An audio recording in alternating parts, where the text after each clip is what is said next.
이토록 아름다운 운동화를 죽게 놔둘 순 없지. 나는 신발에 큰 관심이 없는 사람이었다.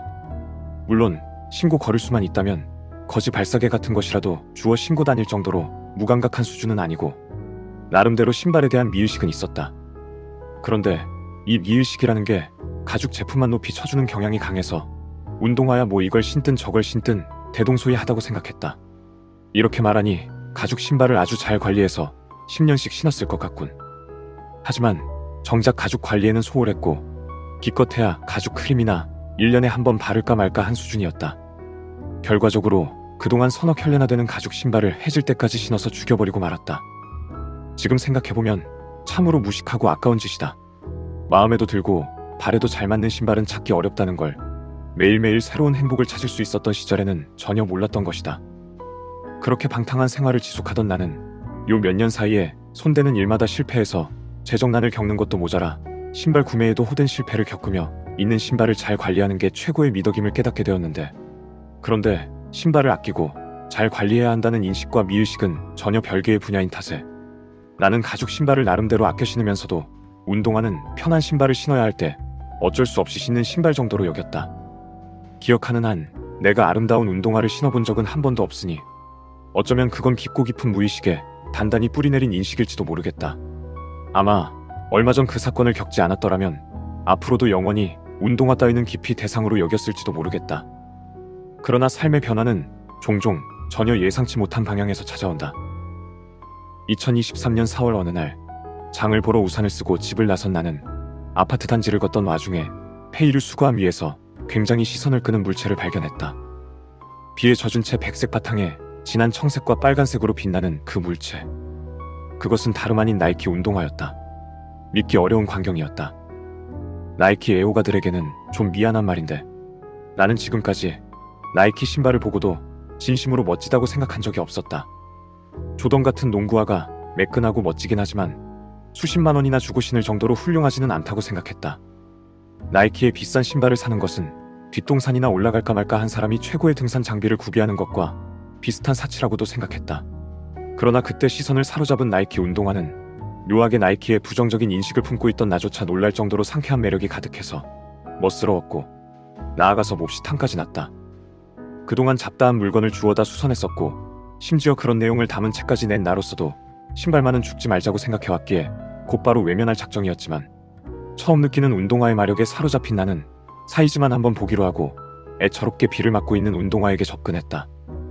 설프 안에 붙은 태그에 적힌 사이즈는 260. 보통 편하게 265를 신으니까 신을 수도 있을 사이즈였다. 이때 이 신발의 사이즈가 255만 되었더라도 내가 지금 이렇게 되지는 않았을 거라고 생각하면 마음이 복잡해진다. 나는 이 아름다운 신발의 사이즈가 260이라는 사실을 운명이라 느낀 나머지 결국 이것을 집으로 가져오고 말았다. 내가 신발을 택한 게 아니라 신발이 나를 택한 것 같다는 생각도 농담처럼 하는데, 물론 신발을 가져온 건 나의 선택이었고 달리 변명의 여지가 없다. 그리고 영화 존 윅에서 몇 번이나 말하듯 선택에는 결과가 따르기 마련이다.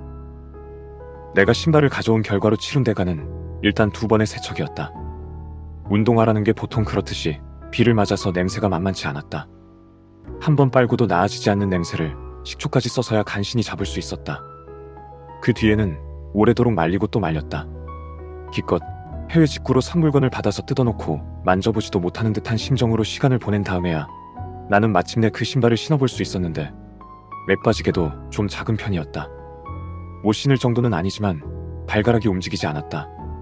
나중에 알고 보니 나이키는 신발의 발볼을 좁게 내기로 악명이 높았고 나이키 에어 맥스 90이라는 이 신발도 결코 예외가 아니었던 것이다.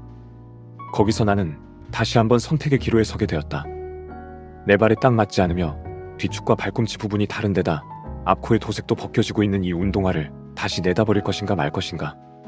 어지간한 물건이라면 가능한 한 손을 봐서 사용하는 나로서도 그 고민은 쉽지 않았다. 경험이 부족한 탓에 어느 정도의 노력을 들이면 어떤 결과물이 나올지 감이 잡히지 않았고 어느 쪽이 나은 선택인지 추산할 수 없었다. 나는 고심 끝에 결국 버리지 않고 손보기를 택했다. 신발 하나를 이렇게 종합적으로 손보는 경험은 쉽게 할 수 없는 데다가 무엇보다 같은 모델을 아무리 찾아봐도 구할 길이 없었기 때문이다. 좀처럼 가질 수 없는 아름다움 앞에서 사람이 얼마나 강렬한 소유욕을 느끼는가. 나는 그제야 나이키 애호가를 비롯한 신발 수집가들의 마음을 조금 이해할 수 있었다. 그리하여 나이키 에어 맥스 90을 부활시키기 위해 새로 익히고 시험한 작업이 제법 많았다. 일단 다이소에서 재골키를 사서 최대한 크기를 늘렸다. 구두방에서나 봤던 도구를 이렇게 손쉽게 구해 써볼 수 있게 되었다는 건 다행한 일이었다. 이중새, 고문 기구 같은 도구 덕분에 신발의 사이즈는 며칠 만에 불편감을 바로 느끼지는 않을 정도로 늘어났다. 마모된 뒤축도 수선했다. 밑창을 수선하는 방법은 상당히 오랫동안 여러 방법을 시도한 전적이 있기에 금방 답을 찾아 해결했다. 다이소에서 실리콘 뚜껑을 사와서 알맞게 자른 뒤 실리콘 고무 전용 접착제로 붙이고 칼로 골을 판 것이다. 실리콘과 고무가 워낙 본드로 붙이기 어려운 재질이라 적당한 본드를 찾아내는 일이 가장 번거로웠다. 물론 인터넷 쇼핑몰을 조금만 뒤적이면 양면 테이프로 간단히 부착할 수 있는 수선 키트가 얼마든지 있지만 추가로 돈을 들이기는 싫었다. 갑보가 달아버린 뒤꿈치 부분은 손쓰기가 어려운 편이었다. 이 부분도 역시 다이소에서 파는 패브릭 스티커를 사다 접착제를 동원해서 붙였는데 지속적으로 강한 마찰이 일어날 수밖에 없는 부분이라 오래도록 신경 쓰지 않아도 될 만큼 수선이 잘 되진 않았다. 시중에 수선용 제품이 있긴 하지만 바느질을 하지 않고 이 부분을 튼튼하게 보강할 방법은 없을 듯 싶다. 그러나 가장 난해한 부분은 역시 도색이었다. 오랜 착용으로 흰 도색이 벗겨지고 안쪽에 붉은 가죽색이 나와 있었던 터라 아주 진한 흰색으로 다시 덮어씌울 필요가 있었다. 그런데 가죽을 대체 무엇으로 칠해야 색이 벗겨지지 않고 오래 간단 말인가? 나는 잠깐 검색해보고 가죽 염색용 도료가 따로 있다는 사실을 알아냈지만 이걸 써서 색을 칠하는 게 아무 플라스틱 제품에 색칠하듯 간단히 끝날 일은 아니었다. 전처리제로 코팅을 벗겨내고 두어 차례 염색약을 입힌 뒤에 후처리제까지 발라야 했다. 번거롭다는 문제는 둘째치고 이 짓을 두고두고 할 거라는 보장도 없는데 적지 않은 돈을 들이기가 내키지 않았다. 기왕 하는 거 잘해서 오래오래 잘 신으면 그것도 나쁜 일은 아니겠으나 나이키 에어 맥스 90은 내부 소재에 피할 수 없는 내구 연한이 정해져 있는 모델이다. 심지어 몇 년 묵었는지 모를 신발을 주워왔으니 다음 주쯤 흐물흐물 부서져도 놀랄 게 없다는 뜻이다. 그렇게 생각하고 나니 최고의 재료를 사용해서 신발을 복구하는 일은 한층 더 덧없는 일로 느껴졌다. 사랑에 맞지 않는 연예인이 사인을 해줬거나 첫 월급으로 샀다든가 하는 결코 버릴 수 없는 깊은 추억이 깃든 신발도 아니지 않은가. 결국 나는 타협안을 찾기로 하고 이런저런 재료를 시험해봤다. 처음으로 택한 건 신발 백화제라는 물건이었다. 오염된 스니커즈를 희게 만들 수 있었다고 후기에 호평이 넘쳐나서 믿어보기로 했다. 사용해보니 실제로 신발을 손쉽게 희게 칠할 수 있긴 했다. 하지만 지속력이 별로 좋지 않다는 게 상당한 문제였다. 손으로만 스문질러도 분가루가 묻어나오는 수준이라 새빨간 밑색을 덮기엔 부족했다. 원래 흰색이었던 신발을 적당히 다시 희게 만드는 데에나 유용할 물건이었다. 그리하여 인터넷을 또 뒤적였다가 가죽 가방을 크레용만으로 복구했다는 소리에 혹해서 흰 크레용을 써보기도 했으나 눈곱만큼도 칠해지지 않아 땅을 치고 후회했다. 흰 크레용을 한 개만 살 수가 없어서 6개들이 한 상자를 사야 했던 탓이다. 평생 눈곱만큼도 쓸 일이 없을 것 같은데 이를 어쩐단 말인가. 아무튼 무능한 크레용은 처박아 놓고 다음으로는 아크릴 물감과 흰색 매니큐어를 차례로 시험했다. 아크릴 물감은 수용성답게 순식간에 물에 지워졌고 매니큐어는 마르자마자 끝이 동글동글 일어나더니 저절로 툭툭 떨어졌다. 가관이었다. 매니큐어가 잘 버틸 거라 믿은 채 나름대로 중요한 자리에 가던 나는 길바닥에서 나뭇잎을 주워다 신발코를 닦아야 했다. 잡다한 시도 끝에 그럭저럭 지속성이 괜찮은 것으로 판명된 도료는 펜 형태로 나온 유성 페인트였다.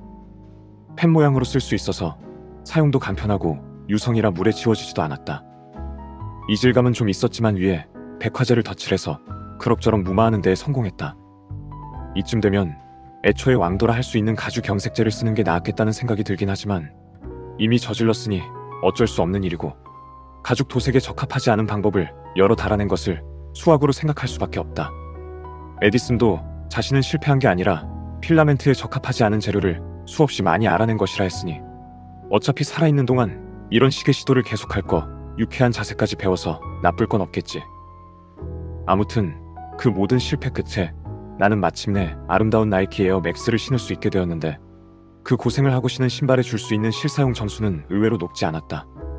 5,000 걸음을 넘기면 슬슬 신발이 영혼을 받으러 온 악마처럼 발을 갉아먹는 느낌이 들었기 때문이다.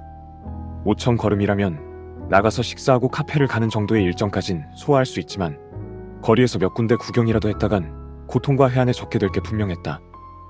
신발이 아무리 멋지든 말든 불편하면 심기를 포기해온 내 신조를 생각하면 이 신발은 포기하고 관상용으로나 쓰는 게 맞을 것이었다.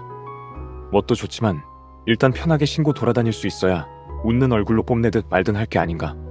그러나 나는 이번에도 신발을 포기하는 대신 어떻게든 손보기를 택했고 라텍스 깔창과 아치 지지형 깔창 그리고 충격 흡수 젤까지 거친 끝에 아치 지지형 깔창 밑에 두께 2mm의 코르크 깔창을 추가한다는 결론에 도달하게 되었다. 어찌저찌 답을 찾아서 다행이긴 했다. 하지만 대체 왜 이렇게까지 매달려야 했던 걸까? 물론 그동안 들인 노력이 아까워서 도저히 놓을 수가 없었다는 투입 비용의 문제도 있었다. 하지만 그보다 더 중요했던 것은 그 신발을 신고 집을 나서면 새 신발에 대한 옛 노랫말처럼 즐거운 기분이 들었다는 점이다. 게다가 그 신발을 본 사람들 대부분이 좋은 말을 해주었으니 이미 포기는 선택사항이 아니었다. 게다가 보통 신발이라면 냉정한 시각에서 볼 때 신발에 대한 평이 나에 대한 평으로 이어진다고 할 수 없겠지만 이 신발의 경우는 내가 그 아름다움에 일조한 바가 있으니 작게나마 효능감을 느낄 만도 했다. 명화의 원작자는 아닐지라도 엉망이 된 그림을 되살려낸 복원사 같은 기쁨은 누릴 자격이 충분하지 않나 싶다. 그러니 이 신발을 신는 것이야말로 나의 자기 증명이라 할 수 있었다. 그런 덕분에 나는 근래에 들어 나에게 기쁨을 주는 아름다운 물건은 상당한 육체적 희생을 치르더라도 누릴 가치가 있다는 생각을 진지하게 하게 되었다. 요컨대 신을 때마다 고통을 느끼더라도 키릴이나 닥터 마틴 등을 포기하지 않는 사람의 심리를 다소나마 이해하게 되었다는 뜻이다. 그들이라고 발이 아픈 걸 왜 모르겠는가? 그들은 그만한 고통을 지불해서라도 얻고 싶은 가치가 있었던 것이다. 그나저나 이 글을 마무리하는 오늘 아침에 족저근막염 판정을 받아서 다소 충격을 받았다. 아마 다른 신발 때문이겠지?